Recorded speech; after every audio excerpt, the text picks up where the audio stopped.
Hey guys, good morning. Hoping that each one of you is absolutely fine. So कल मैंने ये chapter start किया था and first topic भी मतलब केमिकल रिएक्शन के बारे में पढ़ा था एंड मैंने बोला था कि आज हम स्टार्ट करेंगे chemical equation. So let's get started. Okay, तो देखो व्हाट इज केमिकल इक्वेशन।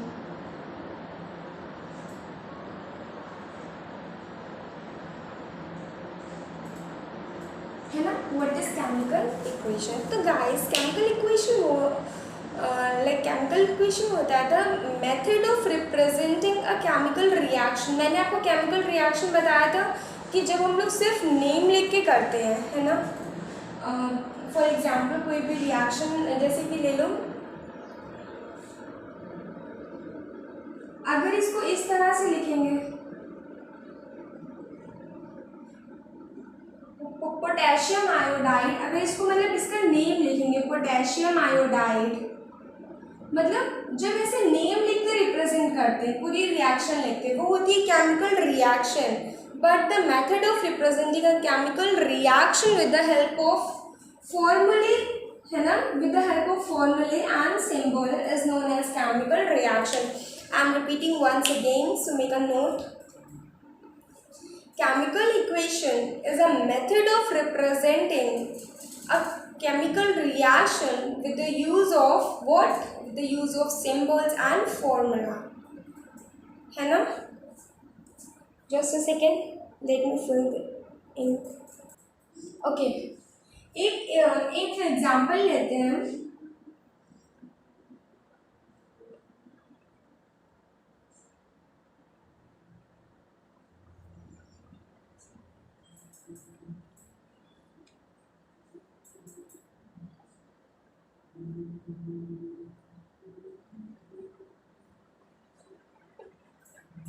ये हमारी हुई केमिकल इक्वेशन।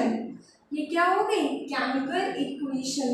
अगर इसको इसी तरह से लिखते हैं जिंक प्लस सल्फ्यूरिक एसिड, है ना, गिव्स जिंक सल्फेट, इस टाइप से लिखते हैं, तो ये होती है हमारी केमिकल रिएक्शन। बट इसको जो उन्होंने सिंबल एंड फॉर्मूले यूज करके लिखा तो ये क्या होगी? Chemical equation. ये क्या थी? Chemical reaction. और ये क्या बन गई? वो वाली chemical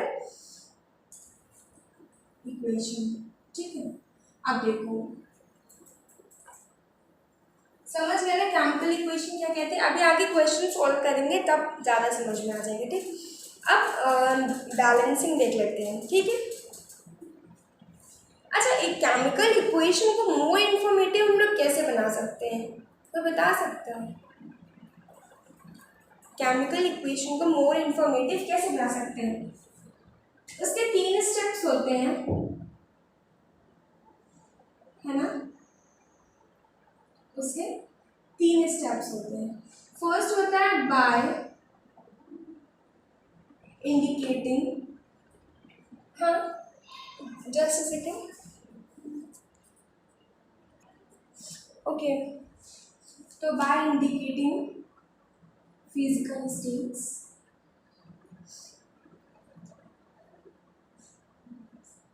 just a second guys, just a second. इससे पहले कुछ चीज़ें पढ़ते हैं, इससे पहले कुछ चीज़ें पढ़ते हैं। जैसे कि मैंने केमिकल इक्वेशन आपको बताया क्या होती है। अब 2 तरह की केमिकल इक्वेशन होती है। First is unbalanced and the second one is balanced। ठीक है, अनबैलेंस्ड कब होती है? जब दोनों तरफ एटम सेम नहीं होते हैं। ठीक है, और बैलेंस्ड होती है जब दोनों तरफ एटम सेम होते हैं। फॉर एग्जाम्पल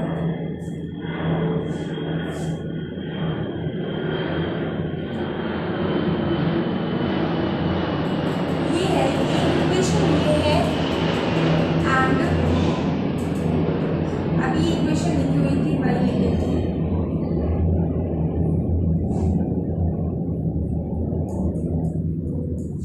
अब बताइए कौन सी बैलेंस्ड है, कौन सी अनबैलेंस्ड है। तो डेफिनेटली देखो एटम्स चेक करो आप, यहाँ पे N2 है, यहाँ पे N1 है। अब मैं बैलेंसिंग नहीं सिखा रही हूँ, मैं बस पहचानना सिखा रही हूँ कि कौन सी बैलेंस्ड है and which one is unbalanced. Just I am trying to teach you how to differentiate, है ना। एन यहाँ पे 2 है, एन यहाँ पे 1 है, तो एटम तो दोनों साइड सेम नहीं हुए। यहाँ पे H2 है, यहाँ पे 3H है, तो definitely not same on the both sides, so this one is unbalanced.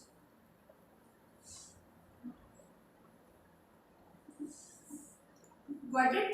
अब देखो यहाँ पे एक Zn है, यहाँ पे भी एक Zn है, यहाँ पे 2 H2 है एंड यहाँ पे भी 2 H2 है, यहाँ पे एक SO4 है एंड यहाँ पर भी एक SO4, तो definitely they are equal on both the sides, the atoms are equal on both the sides, तो ये क्या है, बैलेंस्ड। इतनी बात समझ आ गई, बैलेंस्ड क्या होते हैं और अनबैलेंस्ड क्या होते हैं।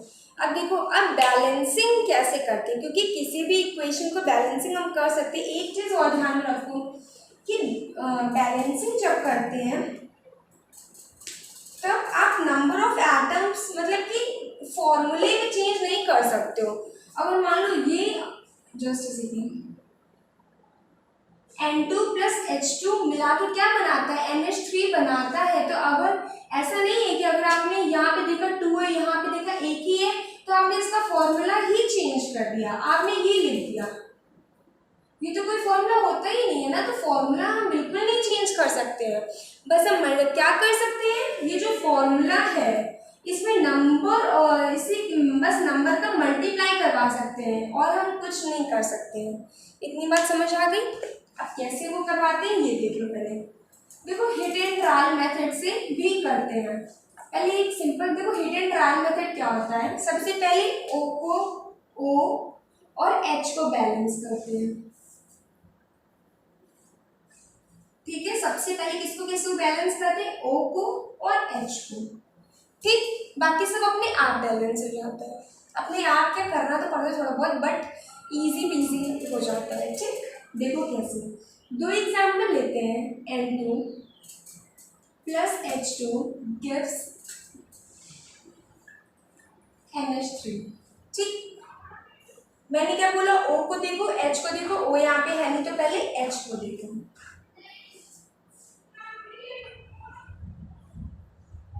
यहाँ पे 2 H है, यहाँ पे 3 H है। अब क्या करें, यहाँ पे एक H तो हम ऐड नहीं कर सकते, नहीं कर सकते क्योंकि इसमें तो चेंज, इस नंबर पे चेंज नहीं किया जा सकता। We can't change this number because we can't change the formula, है ना। We can only multiply it with a number but we can't change the formula. Hope that you all like understood this, है ना। तो अब देखो इसको कैसे balance कर सकते हैं। यहाँ पे ज्यादा है, यहाँ पे कम है, इसमें देखो मिनिमम कितने का मल्टीप्लाई करवा सकते हैं, 2 का मल्टीप्लाई करवा सकते हैं, इससे ज़्यादा तो मल्टीप्लाई करवा ही नहीं सकते। देखो यहाँ पे आप लोग ये कर सकते हैं, यहाँ पे कितने H कितने हो गए, 3 2 जा 6 H हो गए, यहाँ पे भी 3 2 जा 6 H हो गए। H बैलेंस एंड अपने आप बैलेंस, यहाँ पे 2 है, यहाँ पे 2 है। आई नो अभी हो सकता है कि you might like feeling some problem in understanding this concept, but trust me कि आप इसको एक बार प्रैक्टिस में ले आओगे then it will be very easy for you, okay. Next example लेते हैं, H2 plus O2 gives H2। अब इसको सॉल्व करो। देखो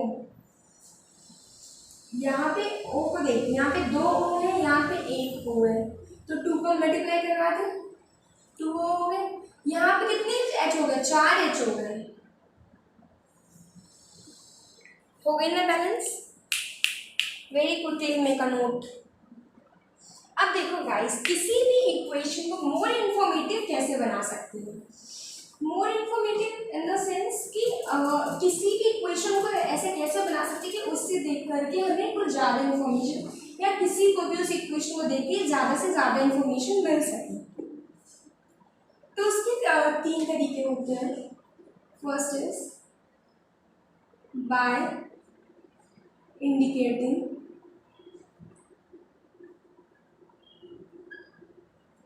फिजिकल स्टेट, कि मतलब जो भी उसमें यूज़ हुए हैं, जो भी उसमें रिएक्टेंट्स यूज़ हुए हैं, जो प्रोडक्ट फॉर्म हुए, वो किस स्टेट में थे या स्टेट में है, ठीक है, of reactant and product. Second one is by indicating heat changes. अब देखो, हीट चेंजेस मैंने बताया था कि दो तरह से हो सकती है, टेम्परेचर और हीट, बात तो एक ही है, दो तरह से हो सकता है, एक एक्सोथर्मिक होता है और एक एंडोथर्मिक होता है। तो इससे हीट चेंजेस अगर हम लोग उसमें डाल देते हैं, उस इक्वेशन में लाइक लिख देते हैं, उस इक्वेशन को मोर इन्फॉर्मेटिव बना के, तो किसी को कोई भी देख के समझ जाएगा कि ये इक्वेशन या तो एंडोथर्मिक है या एक्सोथर्मिक है, क्या है वो उसको तुरंत समझ आ जाएगा वो पर्टिकुलर इक्वेशन लिख के। Third one is by indicating conditions. अब देखो, कंडीशंस का मतलब क्या होता है कि कौन सा कैटलिस्ट यूज हुआ, कितने लाइक कितने केल्विन पे हीट किया गया है ना, कितने प्रेशर पे इसको वो रिएक्ट करवाया गया, ये सब चीजें ये होती है कंडीशंस, है ना। सो इसको एक बार लिखो, फिर वन बाय वन डिस्कस करते हैं हर एक चीज। Okay okay, let's get started very quickly. देखो, फर्स्ट वन इज होता है बाय इंडिकेटिंग फिजिकल स्टेट। एक एग्जांपल लेके बताती हूँ। अभी एग्जांपल लिया तो मैं, देखो बार बार ये एग्जांपल क्यों ले रही हूँ, मतलब यही तीन चार एग्जांपल ताकि रट जाए आपको, है ना।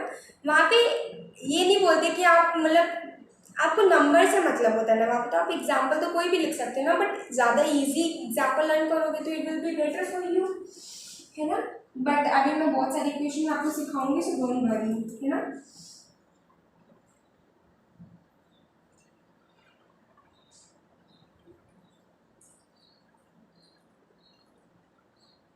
ये बन गया, ठीक। अब देखो, ये इक्वेशन इज लाइक ठीक है, बट अगर हम इसमें फिजिकल स्टेट लिख दें तो हमें कुछ ज़्यादा इंफॉर्मेशन मिल जाएगी इससे, है ना। कैसे, ये देखो Zn, ये सॉलिड फॉर्म में था, H2SO4 किस फॉर्म में होता है, लिक्विड। लिक्विड को L से डिनोट करते हैं, पता होना चाहिए, सॉलिड को S से डिनोट करते हैं। ZnSO4 again in liquid. Just a second, let me check my camera. Okay, it is perfect. Okay, ZnSO4 and H2 is again a gas, so write G here. Okay, so make a note very quickly. Okay,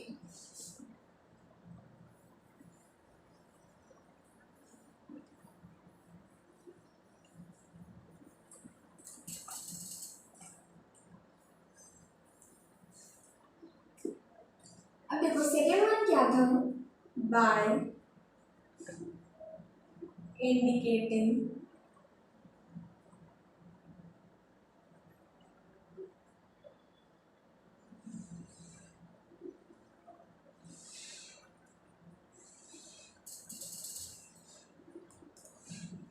heat changes.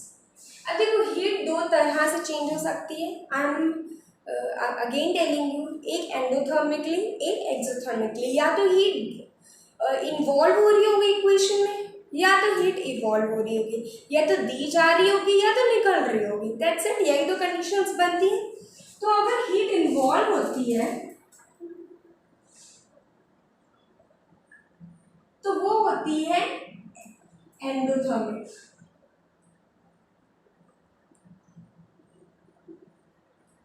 ठीक है, ठीक। और अगर heat evolve होती है या heat like बाहर आती है, ठीक है,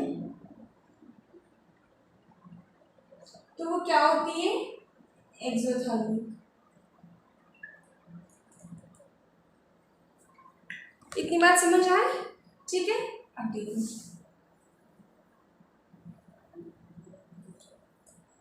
अभी मैं एक एक स्टेप आपको सिखा रही हूँ। आप जब ये चैप्टर पढ़ लोगे या जब चैप्टर के इक्वेशंस लिख रहे होगे तब आपको इसी फॉर्म में लिखनी होंगी, है ना। हर एक चीज फिजिकल स्टेट मेंशन की मतलब करनी होगी। अगर कुछ ही चेंजेस हैं then definitely you have to mention that also, and if there is any like specific condition that also you have to mention on that particular reaction which you will be writing, है ना। इसके example ले लेते हैं, पहले लेते हैं exothermic का।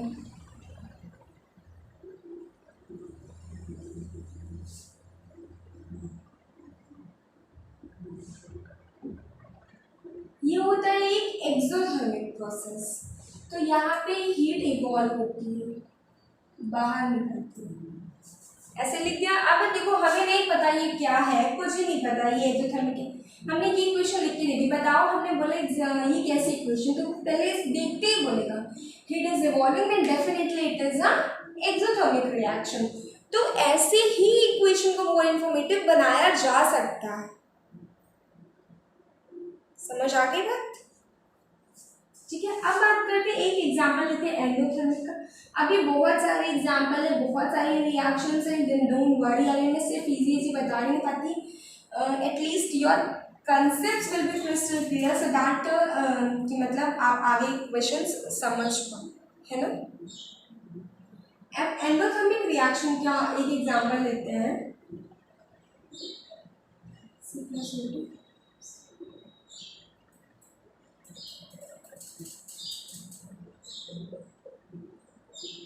इसमें हीट इन्वॉल्व हो रही है, दी जा रही है। अच्छा टेल मी, ये बैलेंस्ड है कि अनबैलेंस्ड है? Quickly tell me. अगर बैलेंस्ड है तो ठीक है, नहीं बैलेंस्ड है तो क्या होगा इसका बैलेंस को? Right in the comment section, make a note very quickly. Okay, so last condition पे आते हैं।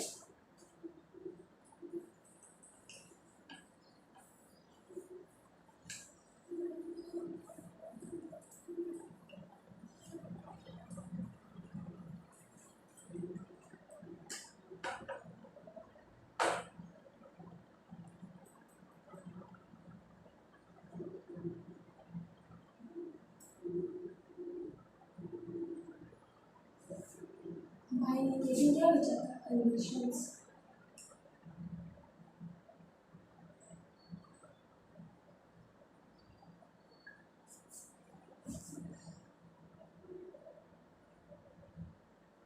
ठीक, देखो कैसे, एक एग्जांपल लेते हैं। ये एग्जांपल्स लर्न कर लो आप लोग।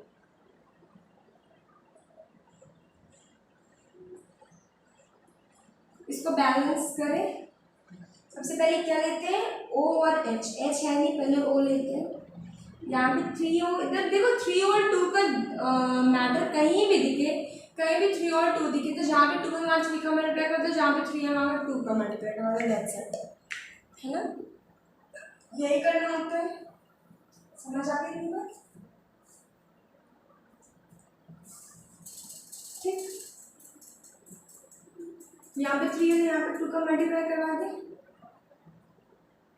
ये मैं इसका बैलेंस फॉर्म में लिखूंगी। यहाँ पे 6 ऑक्सीजन हो गया, यहाँ पे 6 ऑक्सीजन हो गया, बट यहाँ पे जो KCl है वो 2 टाइम्स इंक्रीज हो गया।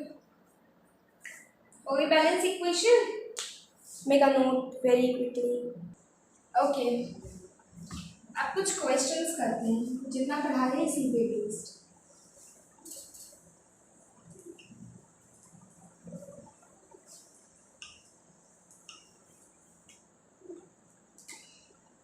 मैं एक केमिकल रिएक्शन दूंगी, उसको आप लोग को केमिकल इक्वेशन बना के बैलेंस करने का ट्राई कीजिएगा, फिर मैं करूँगी।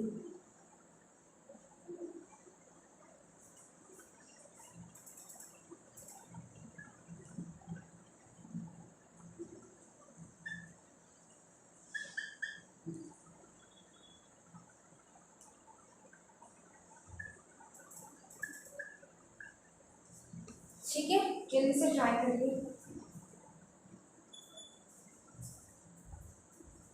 मैंने कुछ गलत लिख दिया क्या? अरे सो सॉरी है ना। ट्राई कीजिए अब जल्दी से, वेरी क्विकली। ओके, ये केमिकल रिएक्शन के पहले से केमिकल इक्वेशन में पहले मीथेन का फॉर्मूला क्या होता है पहले लिख लो सिर्फ। ऑक्सीजन, अभी मैं केवल ये बैलेंसिंग की प्रैक्टिस करवा रही हूँ, है ना, बैलेंसिंग की प्रैक्टिस।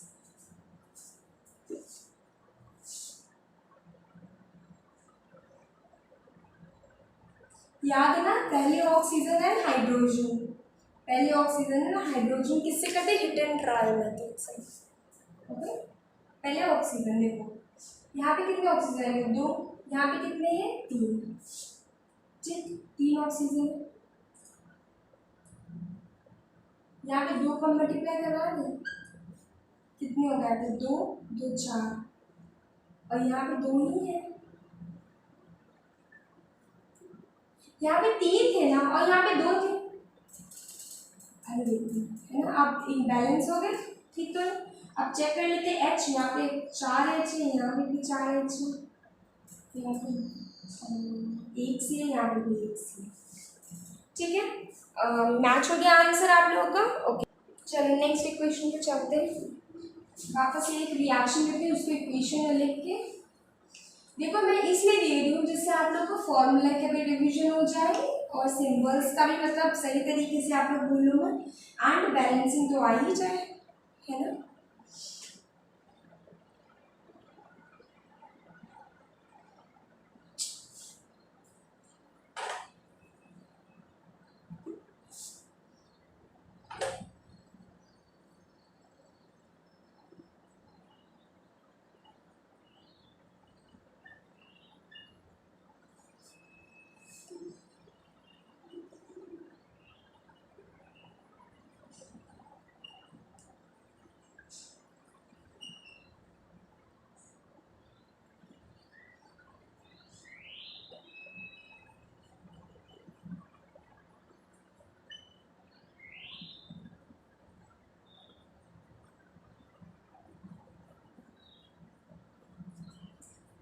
क्या लिखा हुआ है, copper sulphate plus sodium hydroxide gives copper hydroxide plus sodium sulphate, ठीक है, जल्दी से ट्राई करो। ओके, अब मैं कर रही हूँ, ठीक है। कॉपर सल्फेट का फॉर्मूला क्या होता है, कोई बताएगा? कॉपर सल्फेट का फॉर्मूला होता है,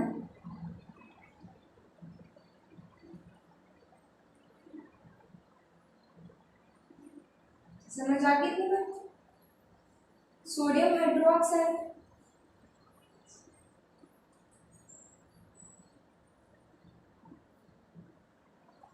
कॉपर हाइड्रोक्साइड कैसे लिखते हैं, कोई बताएगा?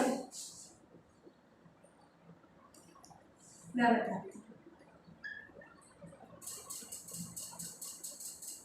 ऐसे क्यों लिखते हैं, क्योंकि जो Cu की वैलेंसी होती है वो होती है 2 एंड OH की वैलेंसी होती है 1। तो जब हम लोगों ने 9th क्लास में फॉर्मूला बनाना सीखा था, तो हम लोगों ने सीखा था जो इसकी वैलेंसी होती है वो इसके साथ हो जाती है, जो इसकी होती है वो इसके साथ, तो ये क्या हो जाएगा, Cu इसकी वैलेंसी तो 1 ही है बट इसकी वैलेंसी 2 है, तो इसके साथ हो जाएगा होल ट्वाइस, ठीक है। एंड सोडियम सल्फेट का फॉर्मूला क्या होता है, अगेन वही रूल, सल्फेट की वैलेंसी 2 और सोडियम की वैलेंसी 1, तो valency of sulphate comes in the Na, ठीक। अब इसको बैलेंस करो जल्दी से, सबसे पहले क्या, O एंड H, पहले O चेक करते हैं, यहाँ पे 4O है, O लिख लो, यहाँ पे लिख लो रिएक्टेंट, यहाँ पे लिख लो प्रोडक्ट, O कितने 4 5 O है, यहाँ पे कितने 2 4 6, यहाँ पे 6 O लिख लो, पहले जो जो है सब लिख लो। H एच यहाँ पे 1 है, यहाँ पे 2 है एच, और क्या बचे, पहले एच और ओ को देखते हैं। यहाँ पे 2 का मल्टीप्लाई कर लें, 2 एच होगा, 2 इधर 2 इधर, अब ओ कितना हो गया, इसको erase कर दो। बहुत ध्यान से समझना। अब ओ कितने होते हैं, 2 4 6, 2 4 6, ठीक। यहाँ पे 2 एच, यहाँ पे 2 एच, यहाँ पे 2 एन ए, यहाँ पे भी 2 एन ए, यहाँ पे कैसे पड़ेगा, बिंगो, मेरा नोट। नेक्स्ट क्वेश्चन पे आते हैं।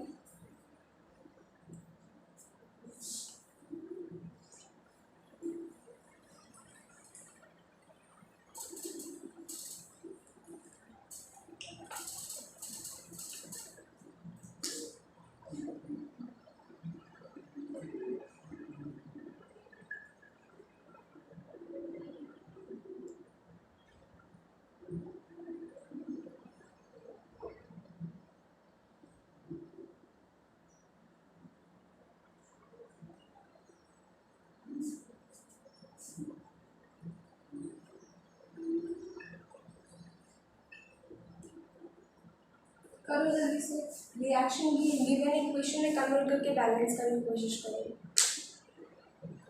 ओके, मैं करती हूँ, देखो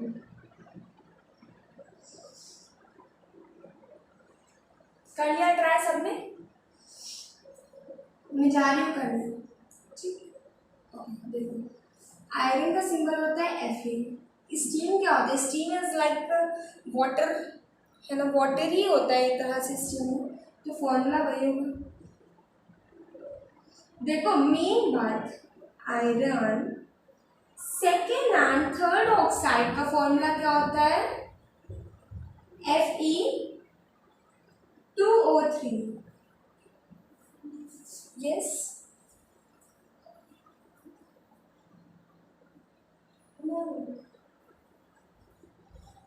Fe2O3 plus H2, iron second third का, मैंने क्या लिख दिया है, ठीक है, formula Fe2O3, iron second third, sorry guys, this is Fe3O4, ठीक है, ये लर्न कर लो। आयरन सेकेंड थर्ड ऑक्साइड का फॉर्मूला होता है Fe3O4, ठीक, Fe3O4 प्लस H2, ठीक है। अब इसको बैलेंस करने की कोशिश करते हैं।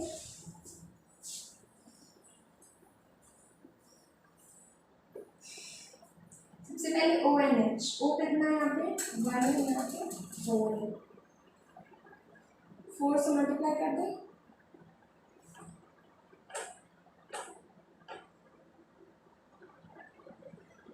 कितने O हो गए, 4 O हो गए, यहाँ पे 4 O हो गए, ठीक। यहाँ पे 4H भी तो हो गए हैं, और यहाँ पे 2H है, 2 का मल्टीप्लाई करवा दिया। देखो we can never change the formula, we can just multiply them it with any number, okay। यहाँ पे देखो सब बैलेंस हो गया, नहीं आई थिंक यहाँ Fe बचा हुआ है, ठीक, 3Fe थे, यहाँ पे एक है, 3 का मल्टीप्लाई कर दिया, यहाँ पे 8H हो गए, 8H हुए ना बेटा, यहाँ पे तो 4 होगा, है ना, ये 4, ये 4, ठीक, इतनी बात समझ आ गई, ओके। तो आज आप लोग बैलेंसिंग की प्रैक्टिस कीजिएगा। So this is all for this video. Next में हम लोग टाइप्स ऑफ केमिकल रिएक्शंस की बात करेंगे, जिसमें कॉम्बिनेशन, डिस्प्लेसमेंट और ये सब, मतलब इन्हीं सब की बात करेंगे, है ना। So definitely stay tuned for the next lecture. Bye bye guys, see you soon in the next lecture of the same video. Take care.